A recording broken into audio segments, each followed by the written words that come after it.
Olá, magnífico dia feliz, dia repleto de positividade, repleto de harmonia, repleto da presença do nosso Senhor, nos abençoando, nos renovando e transformando no que de melhor possamos ser, sobre o favor dele. E aí, como é que foi teu feriado? Aproveitou bastante? Descansou bastante? O meu foi maravilhoso. Aniversário da minha menina, passei o dia todinho pertinho dela, fazendo as vontades dela. À noite cantamos parabéns, como eu compartilhei nos stories. E foi maravilhoso, foi muito abençoado. Muito bom, muito bom, muito bom. Continuamos aqui o nosso alimento, aonde a gente se fortifica, aonde a gente aprende a viver pelos princípios do Evangelho, caminhando segundo a vontade do Pai, eliminando do nosso coração, da nossa mente, do nosso agir, tudo que não agrada ao nosso Senhor. Hoje faremos o livro de Marcos, capítulo 12, onde Jesus vem nos ensinando, de fato, como pensar, como agir e como a cada dia viver segundo a vontade do Pai Celestial. Começamos. Então Jesus começou a lhes falar por parábolas. Certo homem plantou uma vinha, colocou uma cerca ao redor dela, cavou um tanque para prensar as uvas e construiu uma torre. Depois arrendou a vinha aos lavradores e foi fazer uma viagem. Arrendar é associar, né, gente? Ele associa, deixou os lavradores de frente e foi fazer uma viagem. Na época da colheita, enviou um servo aos seus lavradores para receber deles parte do fruto da vinha.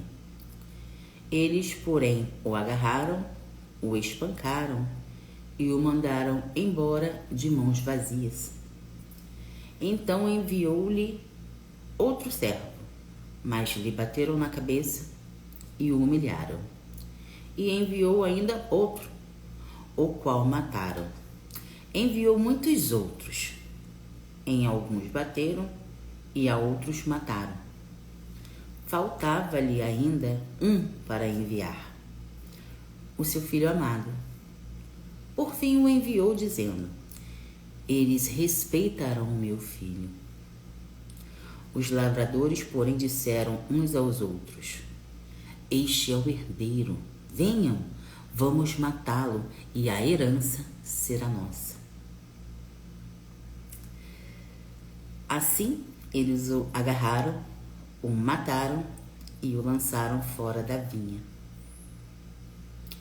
O que fará então o dono da vinha? Virá, matará aqueles lavradores e dará a vinha a outros.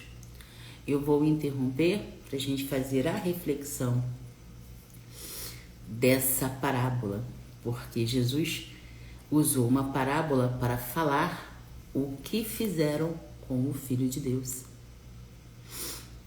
Deus deixou seus mandamentos, deixou um estilo de vida, deixou uma terra e mandou seus profetas, através da palavra, pregarem, cuidarem da terra, cuidarem das pessoas, serem líderes, fazerem de acordo com a vontade do Pai.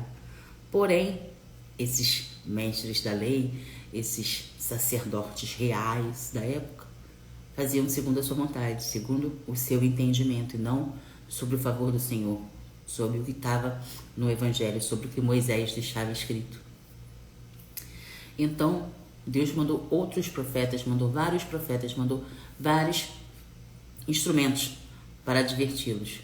Mas uns eles batiam, outros espancavam, outros matavam, mas a vontade do Senhor não era cumprida. Então restou um, o filho amado. Pensando ele, eles vão respeitar, pois é meu filho. Em contrapartida, bom dia, Rose, que a paz e o amor de Cristo seja com você, minha amada.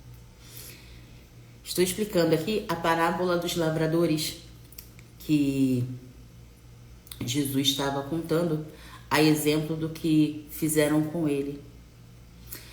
Um homem plantou uma vinha, colocou ao redor dela, cuidou dela com amor, deixou ela a ponto de produzir e associou ela a outros lavradores e foi viajar. Na época da colheita, ele mandou seus servos para receber a parte dele. Só que os lavradores não mandaram a parte dele. Espancavam o servo, outros eram mortos, mas não mandavam a parte que era do dono, do que construiu. E aí eu estou explicando o sentido real dessa parábola, porque foi isso que eles fizeram com Jesus. Deus deixou o mandamento, Deus mandou vários discípulos, vários profetas para explicar que a terra era deles e eles eram responsáveis por fazer a vontade de Deus, cuidar da terra, das pessoas, de tudo, mas segundo os mandamentos do Senhor. E isso não era feito. Deus mandou vários. Por fim, mandou seu Filho amado, na esperança de que eles o ouvissem. Já mandou tantos servos e não adiantou, o meu filho eles respeitarão. Mas na realidade não foi isso que aconteceu. Eles pensaram exatamente o contrário. Eles disseram: este é o herdeiro, venham, vamos matá-lo e a herança será nossa. Eles só pensaram na ganância. Eles só pensaram que matando o herdeiro não teria mais ninguém para reclamar a herança. Assim eles fizeram. O agarraram, o mataram e o lançaram fora da vinha. O versículo 9 diz: o que fará então o dono da vinha? Virá, matará aqueles lavradores e dará a vinha a outros. Vocês nunca leram esta passagem das Escrituras. A pedra que os construtores rejeitaram tornou-se a pedra angular. Isso vem do Senhor e é algo maravilhoso para nós? Então, procuraram um meio de prendê-lo, pois perceberam que era contra eles que havia contado aquela parábola. No entanto, tinham medo da multidão. Por isso, o deixaram e foram embora.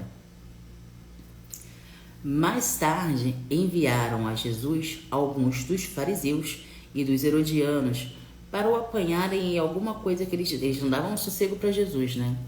Era de manhã, de tarde, de noite, tinha sempre um ali querendo pegar Jesus em falso. Eles desconfiavam mesmo, eles não acreditavam que Jesus era o Filho de Deus. Impressionante. Estes se aproximaram dele e disseram: Mestre, sabemos que é íntegro e que não te deixas influenciar por ninguém, porque não te prendes à aparência dos homens, mas ensinas o caminho de Deus conforme a verdade. Está certo pagar impostos a César ou não? Devemos pagar ou não?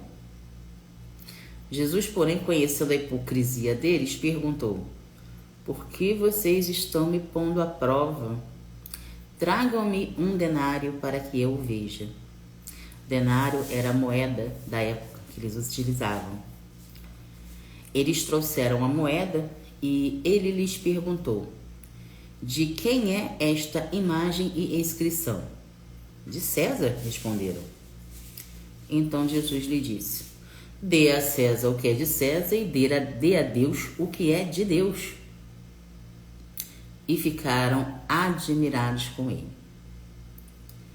Depois, os saduceus, que dizem não haver ressurreição, aproximaram-se dele com a seguinte questão: Mestre, Moisés nos deixou escrito que se um homem morrer e deixar mulher, mas não deixar filhos, o irmão desse homem deverá se casar com a viúva e gerar descendência para o irmão.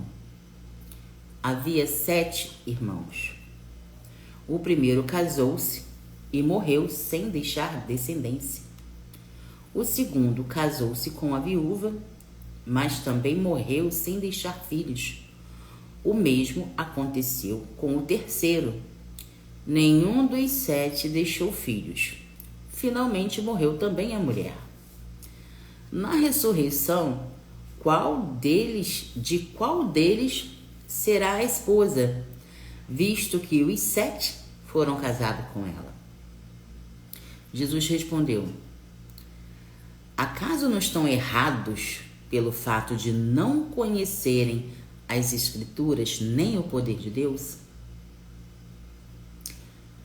Quando os mortos ressuscitam, não se casam, nem são dados em casamento, mas são como os anjos dos céus.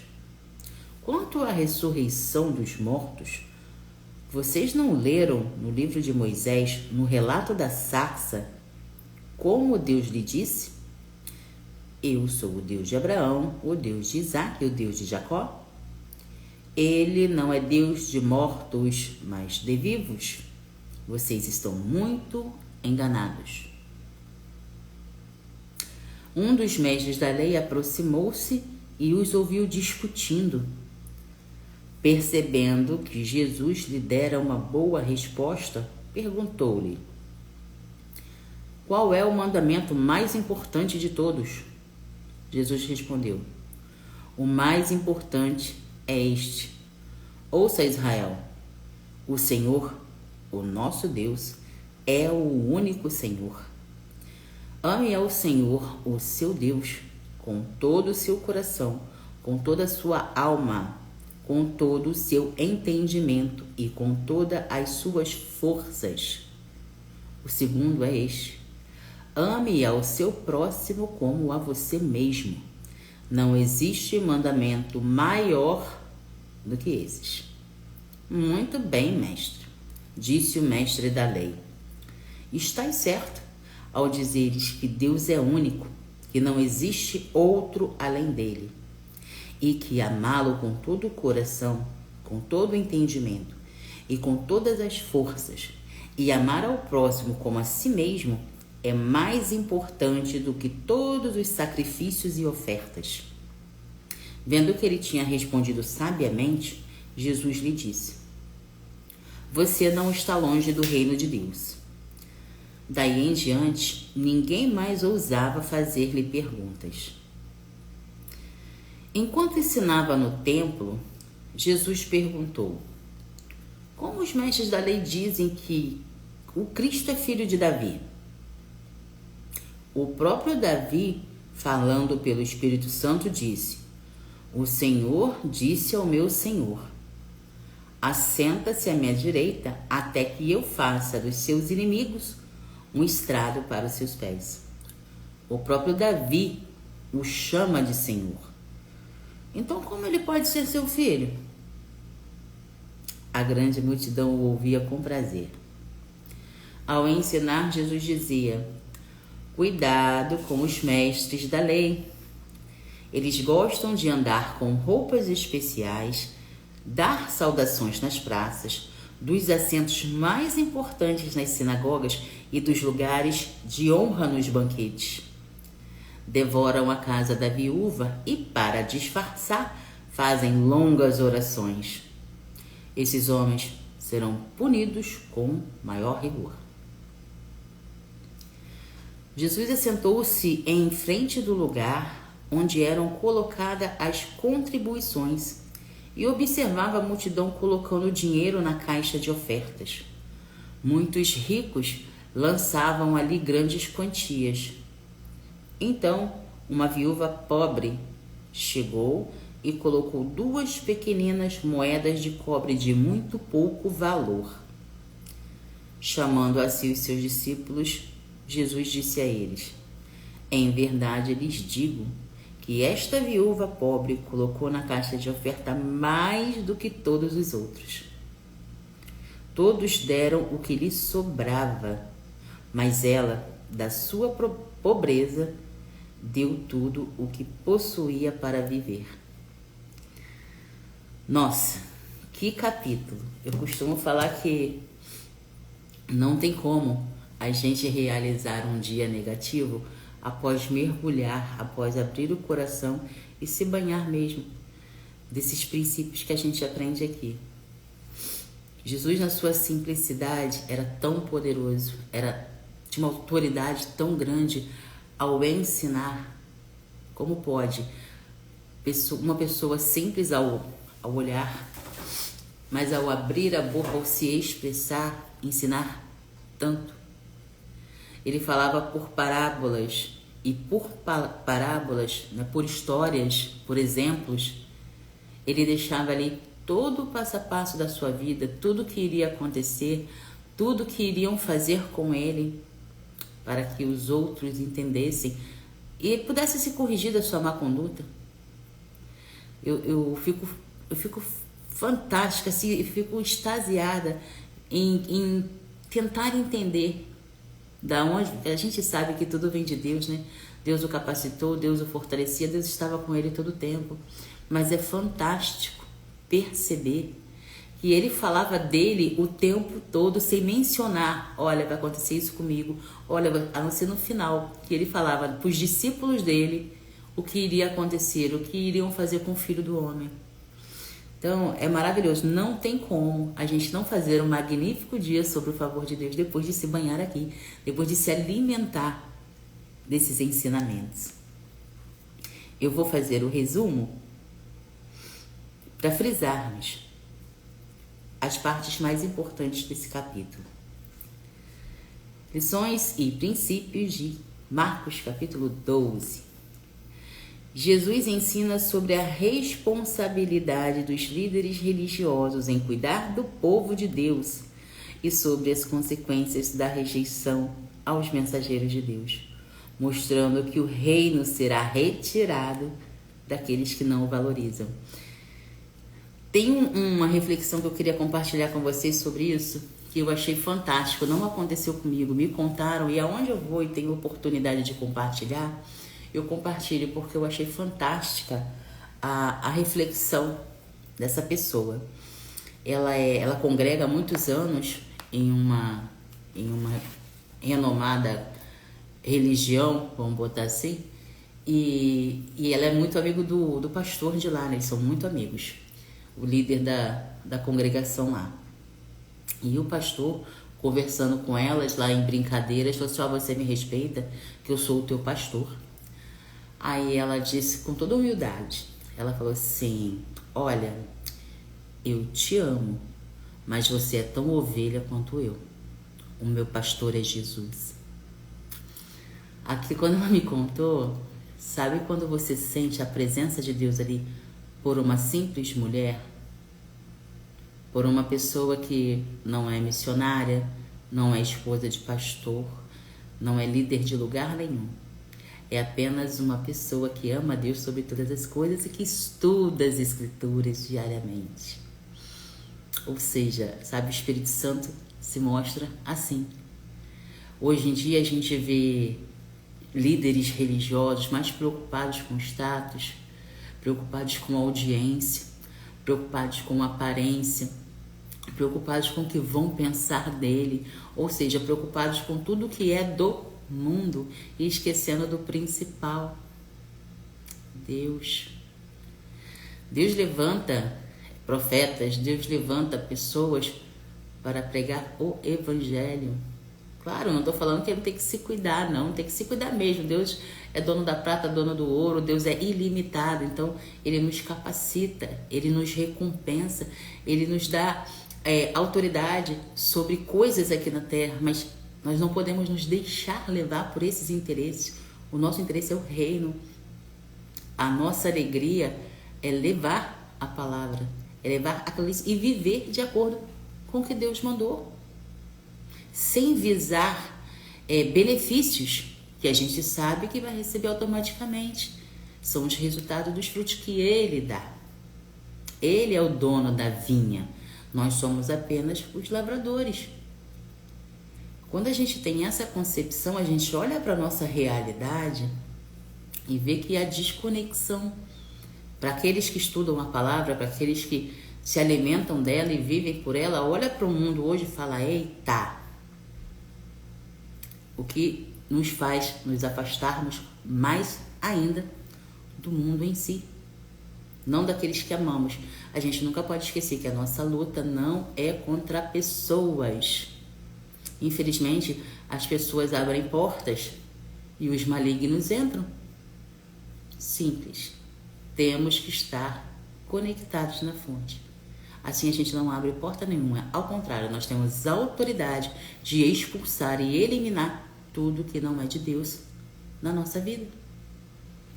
Continuando.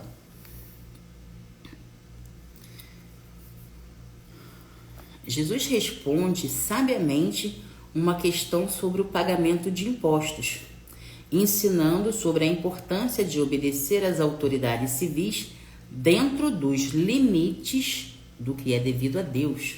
O que a gente aprende com essa reflexão? Antes de tudo, a gente busca o quê? O reino. Então, tudo que é de Deus, a gente faz para Deus. As coisas da terra não são importantes. As pessoas são, né? Nós amamos ao próximo como a nós mesmos. Os maiores mandamentos nunca podem ser desrespeitados. Agora, se o governo manda fazer A, B, C, a gente vai cumprir. Pode não ser da nossa vontade. Deus tudo sabe, tudo vê. O nosso coração é de Cristo. O nosso entendimento está sobre o favor dele, sobre o que ele nos manda fazer. O governo fez, não fez? Aqueles que estão sobre o favor do Senhor têm propósito, têm visão e têm missão. Deixa rolar. Dê a César o que é de César, dê a Deus o que é de Deus. Então Deus vem primeiro. Jesus falou primeiro para César, mas a gente entende que o nosso Deus é o maior, maior que Deus não tem. Então primeiro nós somos de Deus e o que vem depois, dê a César o que é de César. Continuando. Jesus responde à pergunta dos saduceus sobre a ressurreição, ensinando sobre a realidade da vida após a morte e a importância de conhecer as Escrituras. Deram o exemplo lá do homem que morreu e não deixou descendentes. Na época antiga, se o homem falecesse e não deixasse descendentes, o irmão casaria com a esposa para continuar a descendência, né? Para continuar a procriação, para aquela família, aquela tribo não se acabar ali naquele casamento pelo falecimento do chefe, do líder, do homem. E aconteceu com os 7. O primeiro morreu, não deixou, o segundo casou, também morreu e não deixou filhos. Parararara. Eles queriam pegar Jesus, né? Só que Jesus é o caminho, é a verdade e a vida. Não há nada que eles perguntassem que Jesus não saberia responder. Então Jesus disse que Deus, lá atrás em Moisés, lá na sarça, o primeiro encontro de Deus com Moisés, como que Deus se apresentou? Eu sou o Deus de Abraão, de Isaac e de Jacó. Deus é Deus dos vivos, né? Ele é o nosso Deus, o único. Enquanto há ressurreição, quando os de Deus que já morreram despertam, não despertam para casar, a gente não desperta a pessoa, a gente desperta como anjos, ou seja, como energia. Energia não casa, não tem relacionamento, não vai ser igual aqui na terra. Essa foi a reflexão que Jesus, em parábola, deixou para os fariseus lá. Jesus resume toda a lei em 2 grandes mandamentos. São os maiores que a gente conhece até hoje, né? Não é que Jesus transformou a lei. A lei foi abolida depois do sacrifício de Jesus. O que passou a valer já existia antes, mas não era respeitado ou não era compreendido da forma correta. Correto? Jesus disse a eles: amar a Deus com todo o coração, alma, mente e força, e amar ao próximo como a si mesmo, destacando a centralidade do amor no reino de Deus. Tudo gira em torno do amor. Tudo que a gente faz é pelo amor. Deus é amor. Então, independente do ensinamento que Jesus passa, tudo está fundalizado no amor. A base de todo e qualquer ensinamento vem do amor. Maior que Deus não tem. Nós devemos amar primeiramente a Deus, depois ao próximo, como a nós mesmos. Ontem, em reunião aqui à noite com a minha família, que eu não sou, das duas uma, né? Dependendo da época, a gente viaja no aniversário da Paloma, sai de casa um pouco. E sempre se reúne à noite para cantar um parabéns. Eu não gosto de festa, eu não gosto de aglomeração, não mais, né? Uns anos atrás era casa cheia, era bebida até a hora de amanhecer, enfim.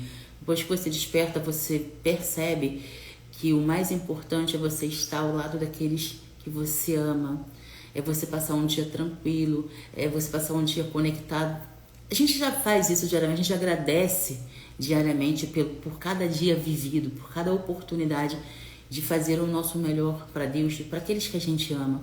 Então, no dia do aniversário é um dia como esse, elevado, né? Porque a gente está comemorando o último ano. Então, foi surreal.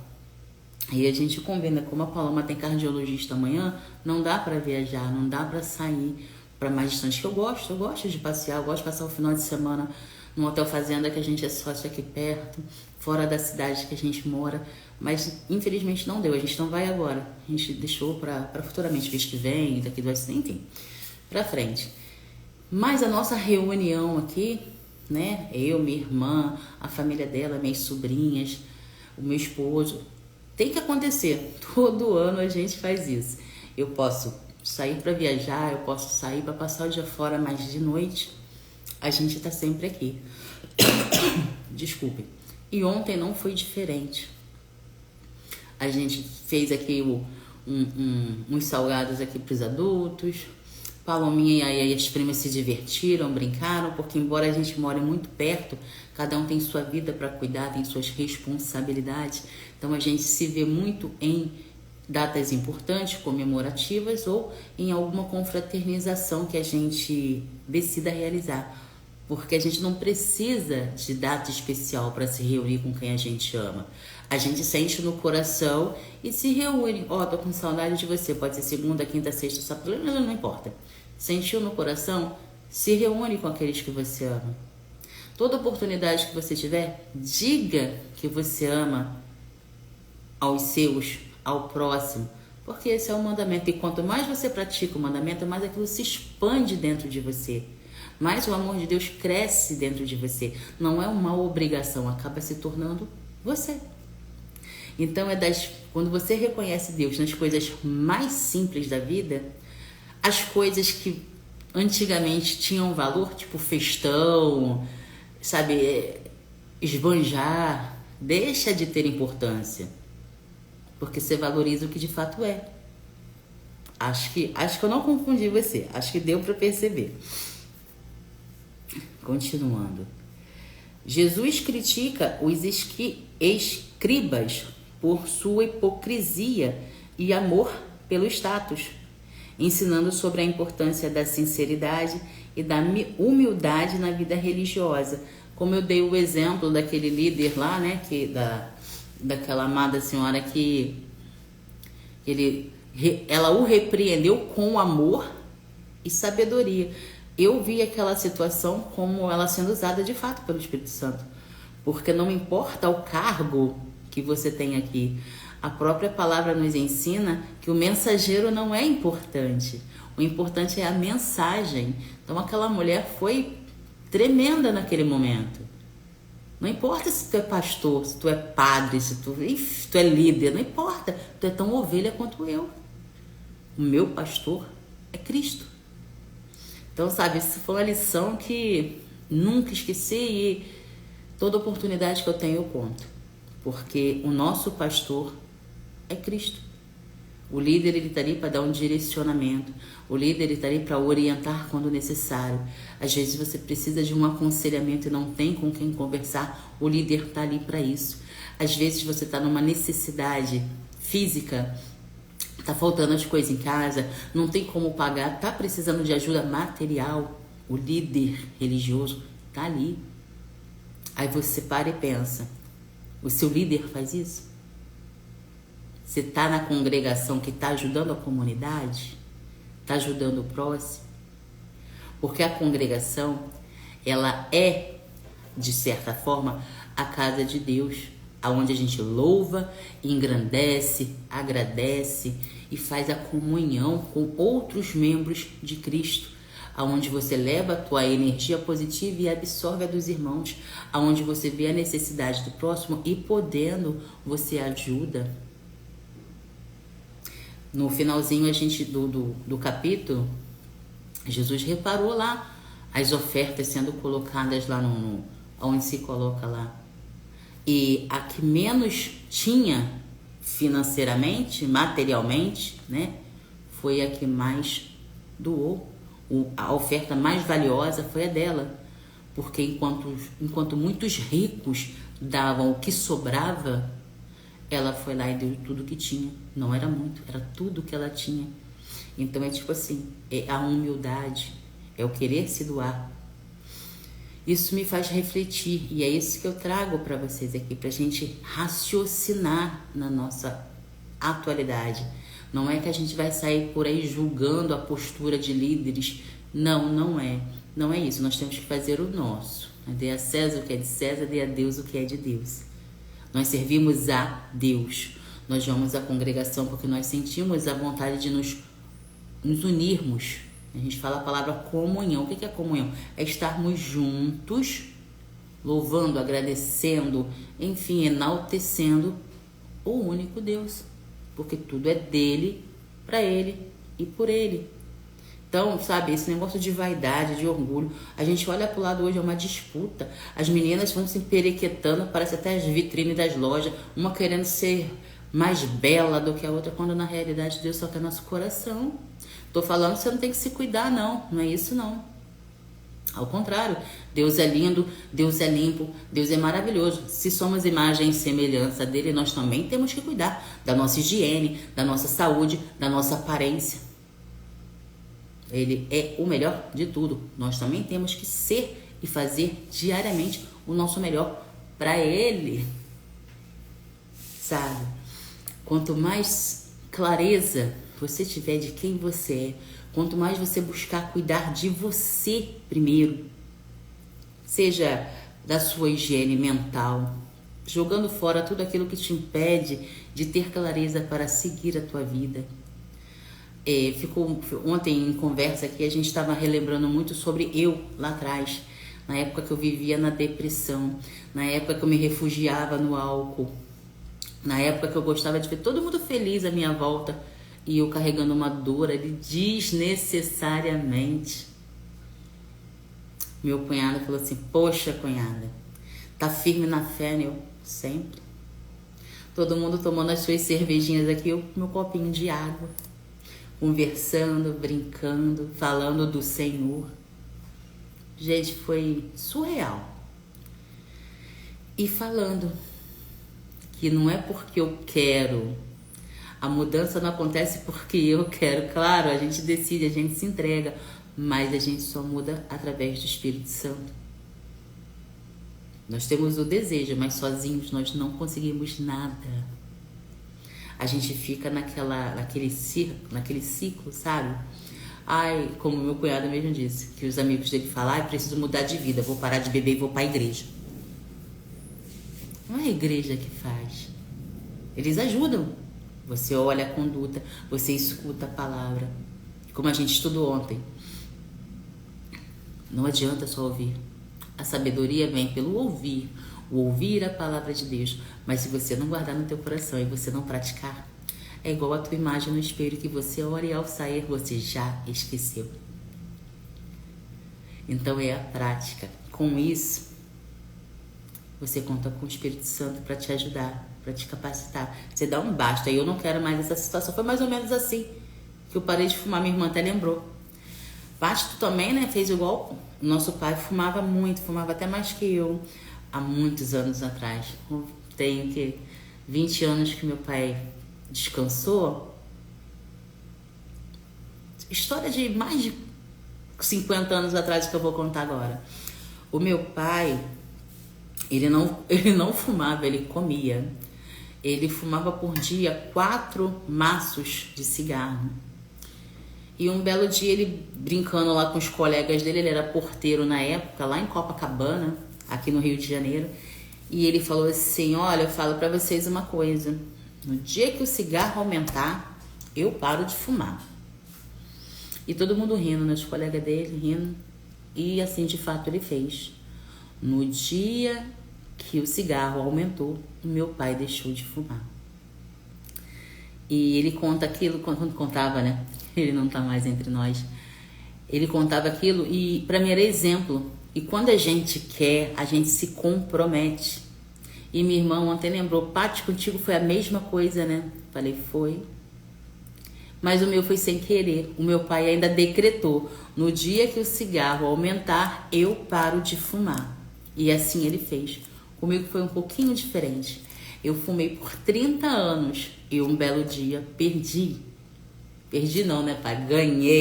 Ganhei a vontade de nunca mais me sujar com aquele vício. Graças a Deus. E a vida só melhora. Por quê? Quando você começa a se abastecer da palavra, quando você começa a conhecer, não tem como você não ser transformado. Não é você que faz nada, é o Espírito Santo que te capacita. Eu comecei a olhar para a minha vida. Eu tenho uma filha pequena, eu quero ver ela crescer. Eu quero ser um bom exemplo.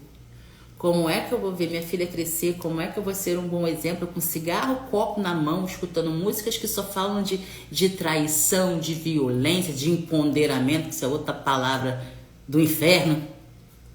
Eu vou ensinar o que para minha filha desse jeito? Então você começa a se autoconhecer, se autoanalisar e se autorresponsabilizar pelo que você é e pelo que você pode vir a ser sobre o favor do Senhor. Então é a questão de decisão e humildade de estar sempre se colocando aos pés do único que pode te transformar. As pessoas de fora podem falar assim, nossa, mas como é difícil. Não existe nada difícil, o que existe são pessoas despreparadas. Então vamos nos preparar, vamos nos colocar à disposição daquele que tudo pode, porque nós não podemos nada sem o favor dele, sem a bênção dele. Mas sobre o favor do Senhor, nós somos mais que vencedores, nós podemos qualquer coisa. Basta acreditar e consagrar o que você quer a ele. Se a sua vontade estiver de acordo com a vontade do Senhor, está feito. Olhe como se já tivesse recebido a tua bênção. Mas não adianta você, Senhor, igual a parábola do jovem rico.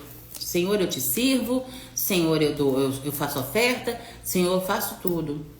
Aí o Senhor faz mesmo. Então venda tudo que tu tem e dá para os pobres.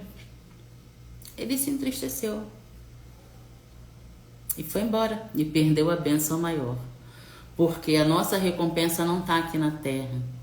Sabe? Não é o financeiro que vai nos levar a algum lugar. É o nosso coração.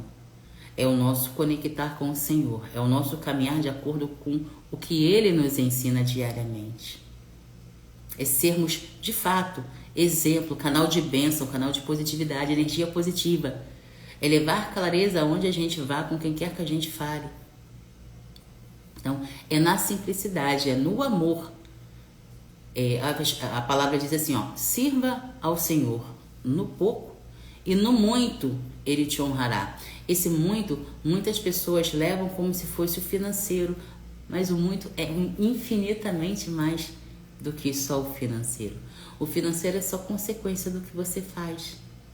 A gente tem um drive aqui em casa que a gente fala assim, a sabedoria é uma semente.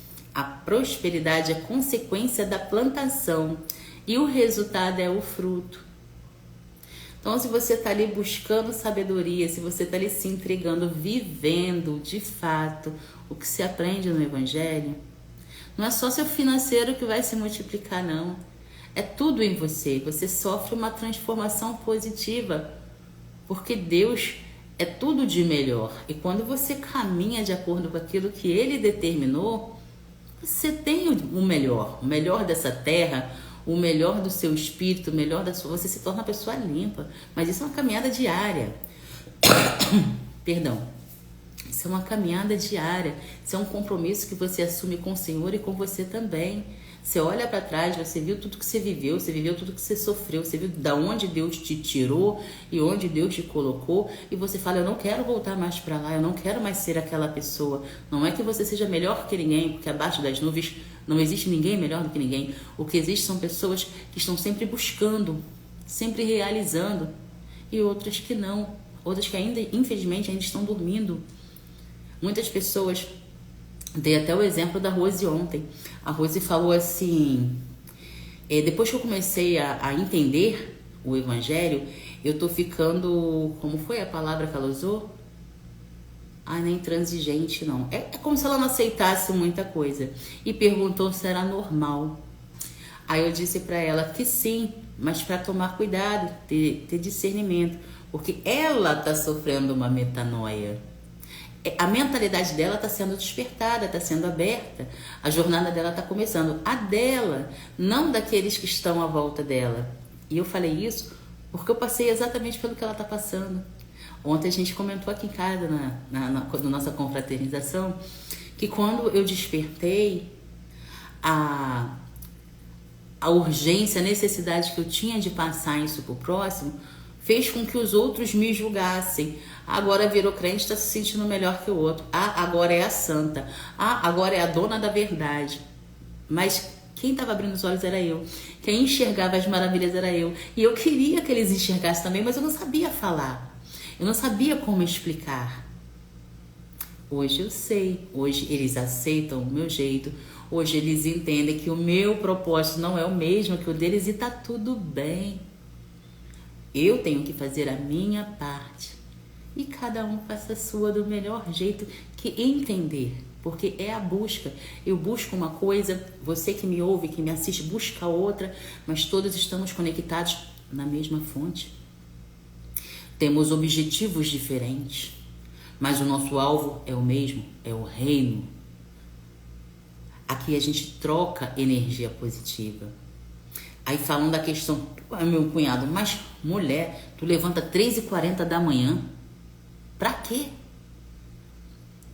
Para nascer de novo todo dia, para me banhar na fonte, para me conectar o meu espírito ao Espírito do Senhor. Para mim é gratificante. Para mim não há financeiro nenhum que pague a conexão que eu tenho com o Pai, a transformação que Ele fez e faz diariamente na minha vida. Repetindo mais uma vez, eu não sou melhor do que ninguém. A palavra diz que o mensageiro não é importante. Importante é a mensagem. Vou terminar esse resumo para nós orarmos, que a hora se avança. Não sei o que acontece, que a gente começa a intensificar aqui e a hora vai embora. Resumindo as lições e os princípios do capítulo 12, o livro de Marcos, nesse capítulo, destaca a importância da responsabilidade dos líderes religiosos, a obediência às autoridades civis, a realidade da vida após a morte, o mandamento do amor e a sinceridade na vida religiosa. Ele nos desafia a vivermos vidas de amor a Deus e ao próximo, a sermos sinceros em nossa fé e a reconhecermos a autoridade de Deus sobre todas as áreas da nossa vida. Em tudo que a gente faz, em tudo que a gente se compromete, a gente apresenta ao Pai. Depois que eu aprendi essa regra básica, mas nem ir buscar a minha filha na escola sem chamar o Espírito Santo para ir comigo, eu faço. Todo santo dia. Na hora de buscar a Palominha, Espírito Santo, me leve e nos traga na paz que excede todo o entendimento, na paz do Senhor. E obrigada em tudo dai graça, seja na abundância, seja na fartura, seja no momento complicado, no momento difícil, em tudo dai graça. Estava falando com meu cunhado ontem. Na alegria tem aprendizado, tem gratidão. No sofrimento tem aprendizado, tem gratidão. Que nós tenhamos a humildade de sempre agradecer. Porque no momento feliz, no momento da abundância é fácil. Obrigada, Senhor. No momento difícil, na doença, na tristeza, na falta, Obrigada, Senhor. Senhor, me mostra o que eu tenho que aprender aqui, porque aquele aprendizado vai transformar a tua realidade. Tudo está dentro de você. Todas as perguntas, todas as respostas, o que você não sabe, pede direcionamento ao Espírito Santo e se abastece da palavra de Deus. Um dia eu não entendia. Eu lia a Bíblia, mas não fazia o menor sentido.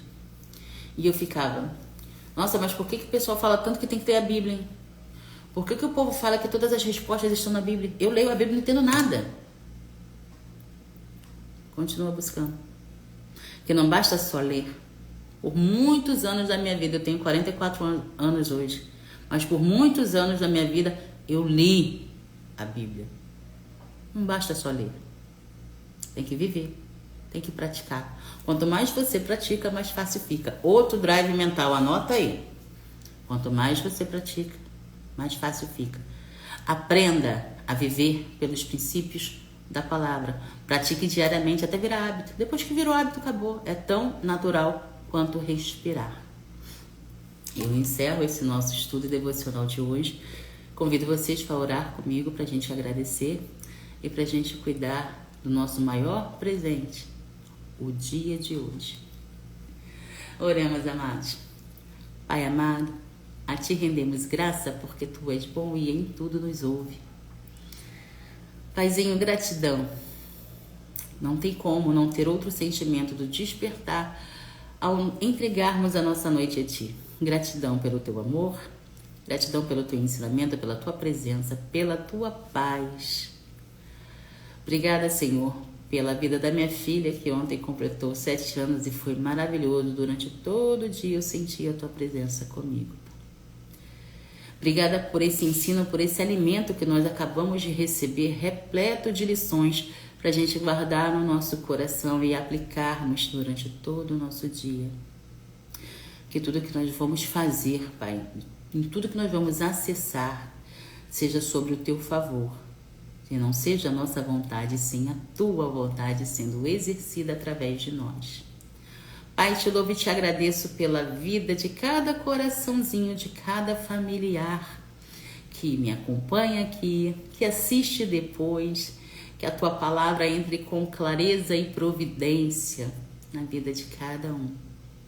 Que o Teu Espírito Consolador nos lave, nos renove, nos transforme e nos capacite a sermos melhores que ontem, a estarmos sempre buscando sermos melhores, segundo a Sua vontade, Pai. Que nós diminuímos para que o Senhor cresça. Pai, Te peço humildemente por Israel e pelo nosso Brasil, Senhor, que a cada dia a Sua mensagem, o Seu Evangelho, despertem mais pessoas, restaure famílias, resgate pessoas dos vícios, da pornografia, de tudo que não agrada o Teu coração, Senhor. Limpa a nossa nação. Esteja conosco durante todo esse dia, Pai. Eu peço e agradeço em nome de Jesus. Amém. Façamos todos um magnífico dia, repleto da presença do Senhor, repleto de positividade, sendo canal de bênção. Em qualquer lugar que a gente for, com qualquer pessoa que a gente se conecte, com a permissão do Pai, transbordemos do que de melhor nós trazemos no nosso coração. Sejamos todos luz e sal na terra. Um beijo no teu coração e até o próximo estudo. Bom dia, doutora Fernanda. Olha, amanhã estamos aí, tá? Vamos te ver. Saudade. Bom dia, gente. Vamos cuidar da vida. Até amanhã.